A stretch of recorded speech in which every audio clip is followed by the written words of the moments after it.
Hi friends, ఎలా ఉన్నారు?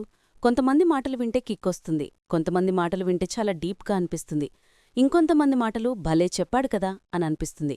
కానీ ఓషో మాటలు ఎలా ఉంటాయంటే, నిద్రపోతున్న మన మొహం మీద ఫ్రిడ్జ్లోంచి తీసిన వాటర్ని కొడితే ఎలా ఉంటుందో అలా ఉంటుంది. ఉదాహరణకి ఓషో జీవితంలో జరిగిన ఒక సంఘటన చెప్తాను. ఓషో దగ్గరికి ఒక ఇంటర్వ్యూయర్ వచ్చి ఒక ప్రశ్న అడిగాడు. ఈ సొసైటీలో ఉన్న జనాలు ఎందుకని వాళ్ళ డ్యూటీస్ని వాళ్ళు సరిగ్గా నిర్వర్తించడం లేదు, మీరు వాళ్లకు వాళ్ల డ్యూటీస్ని ఎందుకు గుర్తుచేయరు అని అడిగాడు. అప్పుడు ఓషో ఒక కథ చెప్పాడు. ఒక సన్యాసి హిమాలయాస్లో అన్నిటికంటే ఎత్తైన ఒక పర్వతం మీద ఉన్న ఆలయాన్ని దర్శించడానికి వెళ్తున్నాడు. ఆ కొండ ఎక్కడం చాలా కష్టం. అయితే తాను ముందే ఒక 12ఏళ్ల అమ్మాయి ఒక చాలా లావున్న ఒక అబ్బాయిని మోసుకుంటూ వెళ్తుంది. ఆ సన్యాసి చూసి, అంత లావున్నవాడిని ఈ పాప ఎలా మోసుకుంటూ వెళ్తుందిరా బాబూ అని అనుకున్నాడు. ఒక పాయింట్లో సన్యాసి అలిసిపోయాడు. అలిసిపోయి ఆ అమ్మాయిని అడిగాడు, అమ్మా, నువ్వు అలిసిపోలేదా? అంత బండోడ్ని ఎలా ఎత్తుకొని వెళ్తున్నావు అనన్నాడు. అప్పుడా చిన్న పాపకి కోపం వచ్చేసింది. బండోడా, నీకు కళ్ళు సరిగ్గా కనబడటం లేదేమో. వీడు బండోడు కాదు, నా తమ్ముడు, అండ్ నా తమ్ముడు నాకెప్పుడు బరువు కాదు అని చెప్పి వెళ్ళిపోయింది. ఈ స్టోరీ ఓషో చెప్పడానికి మెయిన్ కారణమేంటంటే, మీ డ్యూటీ మీరు చేస్తున్నారు, మంచిది, మీరు చేస్తున్నారు కదాని అందరూ అలాగే చెయ్యాలి, అలాగే ఉండాలి అని అనుకోవడం మూర్ఖత్వం. Mind your own business and others business is none of your business. Osho స్ట్రోక్లు అవే. మాటలు మామూలుగా ఉండవు. సో ఈ వీడియోలో అలాంటి మరికొన్ని మాటల్ని మీకు చెప్తాను, సో ఎండ్ వరకు వినండి. Drop the idea of becoming someone because you are already a masterpiece. You cannot be improved. You have only to come to it, to know it, to realize it. చాలా వరకు నువ్వు అలా అవ్వాలి, నువ్విలా అవ్వాలి అని మనకి పెద్దలు, ఈ సొసైటీ చెప్తుంది. కానీ ఈ కోట్ దాన్ని కాంట్రడిక్ట్ చేస్తుంది. కాని ఇక్కడ ఓషో ఉద్దేశం అది కాదు. ఓషో ఏమంటారంటే, మనుషులు రోబోట్ కాదు, సాఫ్ట్వేర్ అప్డేట్ చేయడానికి, ప్రతిసారీ మారిపోవడానికి. People don't change, they grow. చాలామంది zen masters you're not the body, you're not the mind అని అంటారు. మరి మనమేంటి? We are the stillness. మన బాడీని, మన మైండ్ని అబ్జర్వ్ చేస్తున్న ఒక సైలెంట్ వాచర్ మనం. You have to drop becoming and start living.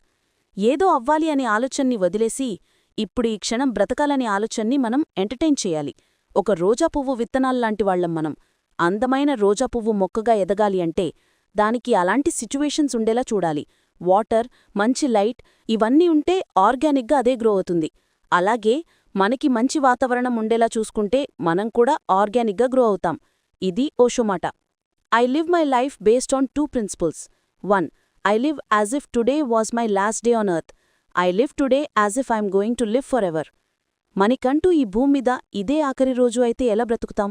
Osho అయితే, మొత్తం ఈ రోజంతా ఆస్వాదిస్తాను, ఏం పని చేసినా ఎంజాయ్ చేస్తాను, ఈ నిమిషంలో ఉన్న మొత్తం ఆ ఫ్రూట్లో ఉన్న జ్యూస్ మొత్తాన్ని పిండేసుకుంటాను అనంటున్నాడు. కానీ అదే చేత్తో I live today as if I'm going to live for ever అని కూడా అంటున్నాడు. ఎందుకంటే ఈ మూమెంట్లోని మజాని చూడడం ముఖ్యమే. అలాగే ఆ మూమెంట్ మనం పొందుతున్న మజాకి ఒక పర్పస్ కూడా ఉండేలా చూసుకోవాలి. ఎంజాయ్ చేయండి, కానీ ఆ ఎంజాయ్మెంట్కి ఒక అర్థాన్ని వెతుక్కోండి. కొంచెం ఇలాంటి మాటే మనకి బుద్ధుడి బోధనలో కూడా చెప్తారు. జరిగేది జరుగుద్ది, దాన్ని అబ్జర్వ్ చేయండి, కానీ అది ఇది, ఈ ఆలోచనకు అర్థం అది, ఆ ఆలోచనకు అర్థం ఇది అనే డీప్ థాట్స్లోకి వెళ్ళకండి. అదొక ర్యాబిట్ హోల్లాగా వెళ్తూనే ఉంటుంది. అందుకే ఈరోజు బ్రతకండి. The most comfortable life is in the grave. Osho అంటారు, జీవితమనేది ఒక అద్భుతమైన వరం, పాపం కాదు. జీవితమనేది ఆనందం, అపరాధం కాదు. ఈ సృష్టి నువ్వేమీ అడగకుండానే నీకు ఫ్రీగా ఈ జీవితాన్ని గిఫ్ట్గా ఇచ్చేసింది. అయితే నువ్వేమీ రూపాయి ఇవ్వకుండానే ఇలాంటి లైఫ్ వచ్చింది కాబట్టి నీకు లైఫ్ని చూసే విధానం తెలియడం లేదు.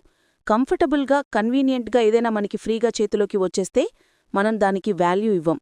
సో కంఫర్ట్ని వదిలేయండి. మీరు ఎంత కంఫర్ట్గా అలవాటు పడతారో అంతే తక్కువ బ్రతుకున్నట్టు. చనిపోయాక సమాధిలో ఎలాగూ కంఫర్టబుల్గా ఉండొచ్చు. సో మీ లైఫ్ని ఇంట్రెస్టింగ్గా మార్చుకోండి, కంఫర్టబుల్గా కాదు. The greatest fear in the world is the opinion of others. And the moment you're unafraid of the crowd, you're no longer a sheep, you become a lion. A great roar arises in your heart, the roar of freedom. మనందరం కూడా అంటా ఉంటాం, నేనెవ్వణ్ణి పట్టించుకోను, నాకు నచ్చింది నేను చేస్తాను, ఎవడేమనుకుంటే నాకెందుకు, ఇలాంటి మాటలు చెప్తాం. కాని నిజాలు కాదు. నిజానికి అందరం కూడా ఈ సొసైటీ అంటే భయపడతాం. జనాలేమనుకుంటారో, వాళ్ళేం ఆలోచిస్తున్నారో, వాళ్ల దృష్టిలో మనం మంచిగా ఉండాలి, ఇలాంటి ఆలోచనలో మనముంటాం. ఇలాంటి ఆలోచనలు స్లోగా భయాలుగా మారిపోతాయి. స్లోగా మన కోరికల్ని, మనకుండే ఆశయాల్ని తీర్చుకొనివ్వకుండా అడ్డుపడుతూ ఉంటాయి.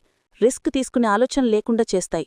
అందుకే ఓషో అంటారు, ఎప్పుడైతే నువ్వు ఆ భయాన్ని వదులుతావో, జనాలేమనుకుంటారు అనే పట్టింపు వదిలేస్తావో, అప్పుడు గుంపుని ఫాలో అయ్యే గొర్రెలాంటి ఆలోచన నుంచి బయటపడతావు. అలా బయటపడి ధైర్యాన్ని, బలాన్ని, స్వాతంత్ర్యాన్ని నింపుకున్న సింహంలా మారతావు. ఎప్పుడైతే వేరేవాళ్లని ఫాలో అవడం మానేస్తామో, అప్పుడు ఈ సొసైటీ పెట్టిన లిమిటేషన్స్ నుంచి బయటపడతాం. అప్పుడు మీ మనసు నుంచి ఒక సింహపు గర్జన వస్తుంది. ఈ గర్జన స్వతంత్రానికి సింబల్. సో, ఎక్కువ వేరేవాళ్ల ఇన్ఫ్లుయెన్స్లో ఉన్నారా? ఆలోచించండి. అందులో నుంచి బయటికి వచ్చే ఆలోచన ఇప్పుడే చేయండి. మన ఇండివిడ్యువాలిటీని అర్థం చేసుకోండి. మనకంటూ యూనిక్ ఆలోచనలు ఉన్నాయని గుర్తుంచుకోండి. దాన్ని ఎంపవర్ చేసుకోండి. ఇరగతేస్తారు. In love the other is important. In lust you are important. ప్రేమలో ఉన్నప్పుడు మనం వేరేవాళ్ల గురించి ఎక్కువ ఆలోచిస్తాం. అండ్ కామన్లో ఉన్నప్పుడు మనం కేవలం మన గురించి మాత్రమే ఆలోచిస్తాం. ప్రేమలో కంపాషన్ ఉంటుంది, ఎంపతి ఉంటుంది. కానీ కామన్లో సెల్ఫ్ గ్రాటిఫికేషన్ ఉంటుంది. అంటే మన సుఖం అంతే. అండ్ ప్రేమ రెండు సోల్స్ మధ్య జరిగే వ్యవహారం. అండ్ కామం రెండు శరీరాల మధ్య జరిగే వ్యవహారం. కాని చాలామందికి ప్రేమంటే ఏమిటో తెలీదు. ఎందుకంటే ఆ చాలామంది వాళ్ల సోల్ని చూడరు, కేవలం వాళ్ల శరీరాల్ని మాత్రమే చూసుకుంటారు. సో ప్రేమ విలువ తెలియాలి అంటే మనలోని ఆ సోల్ని, ఆ అంతరాత్మని మనం చూడ్డం నేర్చుకోవాలి, శరీరాన్ని చూడ్డం కాదు. Seriousness destroys all the flowers. Osho అంటారు, జీవితమనేది సీరియస్గా మొహం మూడ్చుకొని కూర్చోడానికి కాదు, ఆనందంగా ఆట విడుపుతో జీవితాన్ని చూడాలి అని. ఎప్పుడైతే లైఫ్లో బాగా సీరియస్ అయిపోతామో క్లోజ్ మైండెడ్ అయిపోతాం. నాకు తెలిసిందే గొప్ప విషయం, వేరేవాడి మాట వినకూడదు అన్నట్టు ప్రవర్తిస్తాం. అదే మనం లైట్నెస్తో, అంటే సీరియస్గా కాకుండా జీవితాన్ని ఒక జాయ్లా చూస్తే కొత్త ఐడియాస్ వింటాం.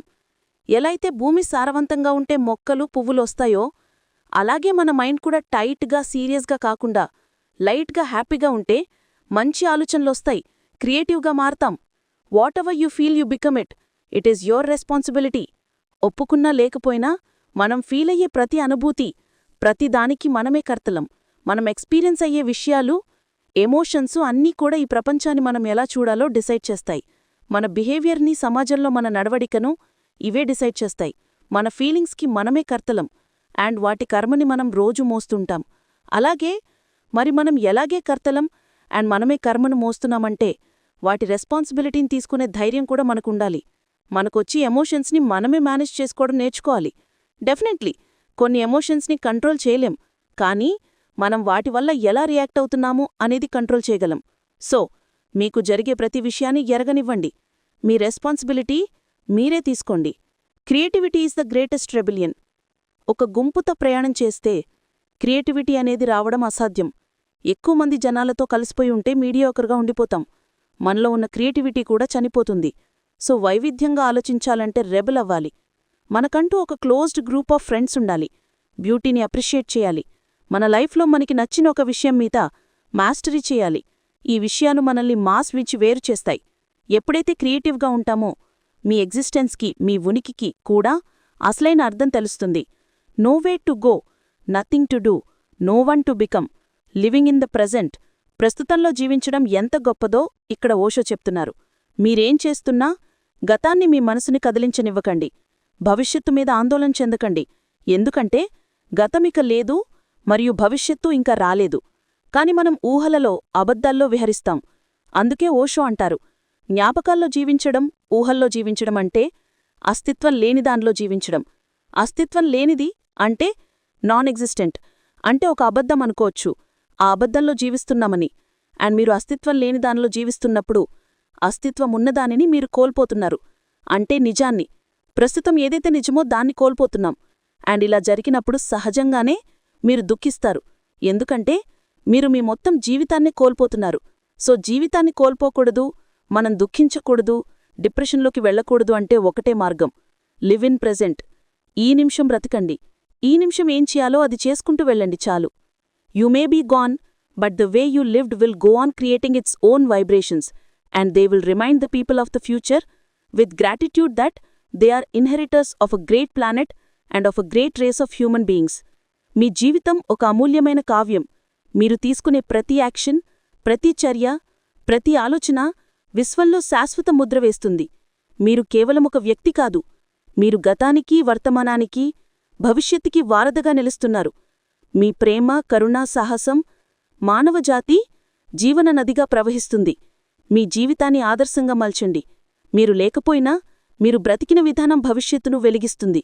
కాబట్టి మీ జీవితాన్ని ఒక మహోన్నత గీతంగా పాడండి. దాని ప్రతిధ్వని యుగయుగాలకి వినబడబోతుంది. సో ఇది ఫ్రెండ్స్, నాకు ఓషో చెప్పిన టీచింగ్స్లో బాగా నచ్చిన మాటలు. ఇందులో మీకు బాగా నచ్చిన మాట ఏంటనేది నా కింద కమెంట్స్లో తెలియచేయండి. Thank you so much for watching our video.